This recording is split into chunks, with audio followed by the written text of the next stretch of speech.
మూడు చేస్తారో నాకు చెప్పాలి. అప్పుడు ఒక 50 రూపాయల వరకు పెట్టుబడి నేను ఇస్తాను, వ్యాపారం నేను చెప్తాను, మీకు పెన్షన్ రాదు. మళ్ళీ మీకు 50,000కు 2 రూపాయలు వడ్డీ లెక్కన 1000 రూపాయలు అయింది కదా. 50,000తో మీరు వ్యాపారం చేసుకుంటారు కదా, రోజుకు 500 సంపాదించుకుంటారు. నేను కూడా 2 పలవరైజింగ్ మిల్లులు కట్టుకున్నా. 2 గవర్నమెంట్ సబ్సిడీ తీసుకోవాలి, సబ్సిడీకి అప్లై చేయాలి, ప్రజల కొట్టు పాటించి కొట్టు నాకు ఉత్తర ఉద్దేశంతో తీసుకోవాలి.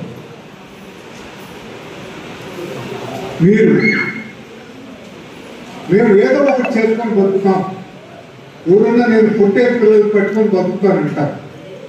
అది చాలా కేర్గా తీసుకోవాలి. చాలా కష్టమైన పని, సులభమైన పని. లేకపోతే ఒక అతను తురుపు చెయ్యాలి. 2,50,000 రూపాయలు పెట్టుబడి పెట్టి పొట్టేళ్ళు సాపుకున్నాడు. దాంట్లో 4 చచ్చిపోయింది. ఒక 6 లక్షలు మిగిలిన సంవత్సరానికి. నేను ఆయనతో మాట చెప్పి డబ్బు ఇప్పించాను, వాళ్ళ డబ్బు వాళ్ళకి వడ్డీతో సహా ఇచ్చాడు. ఇప్పుడు సొంతంగా 60 పొట్టేళ్ళు పిల్లలు పెట్టుకున్నాను. ఆవులు పెట్టుకుంటాం, ఆవులు పాలు పిండుకుంటాం అనేవాళ్ళు మనం ప్రోత్సహిస్తున్నాం. ఎరువులు కొనుక్కుంటాం, వాళ్ళని ప్రోత్సహిస్తాం.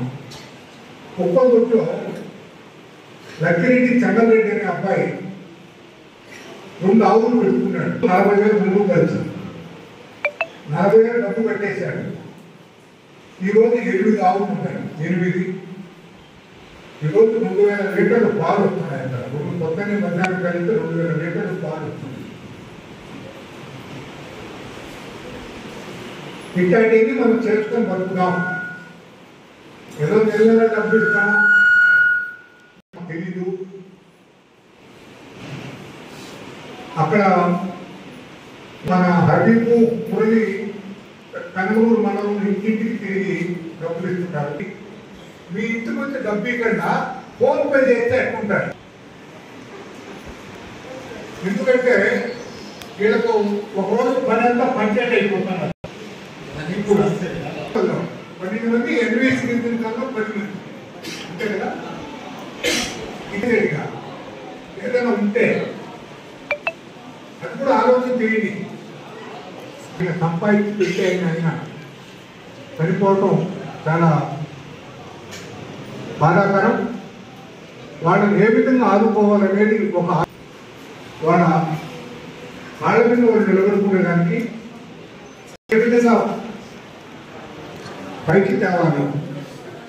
జ్ఞానాలు వాళ్ళు అయితే వాళ్ళ బిడ్డలకు, ఆడబిడ్డలకు మనం గురుకుల పాఠశాల పెట్టాం. 1వ తరగతి నుంచి 10వ తరగతి వరకు. అక్కడ వాళ్ళు చదువుకోవచ్చు. ఎంతమంది పిల్లల కన్నా మనం వాళ్ళు చదివిస్తాం, అనుమానం ఏం లేదు. షెడ్యూల్ కాస్ట్ వాళ్లకు 2 హాస్టళ్ళు పెట్టాం, వాళ్ళ పిల్లలు చదివిస్తున్నాం. ఇవన్నీ ఆలోచన చేయమని చెప్పేసి మిమ్మల్ని అందరూ నేను కోరుకుంటున్నా. మనకు మార్చిలో ఇచ్చేస్తే సంవత్సరం పూర్తయినట్టు లెక్క. మార్చి కూడా 31వ తేదీ నాడే ఇంకా మీరు ఎవరు ఇక్కడికి రావాల్సిన పని అక్కడే ఇచ్చేస్తారు. ఈరోజు ఇక్కడ పెన్షన్ ఇస్తున్నారని చెప్పేసి మన ఇంటికాడికి దాదాపు 10,000 ఇస్తుంటారు. మనం కొన్ని గిరిజనులకు, తర్వాత హరిజనులకు ఇద్దాం. మిగతా వాళ్ళలో కూడా పేదలు చాలా మంది ఉన్నారు. అభివృద్ధి వాళ్ళు ఒక్కొక్కరికి 2.5 సెంటు చొప్పున మనం ఇంటికి దాదాలు ఇచ్చాం. ఆ శుక్రవారం, పోయి శుక్రవారం అది ఏడాకా పోయిందంటే మిగతా చుట్టుపక్కల ఊళ్ళో అంతా మాకు ఇస్తారు, మాకు ఇస్తారని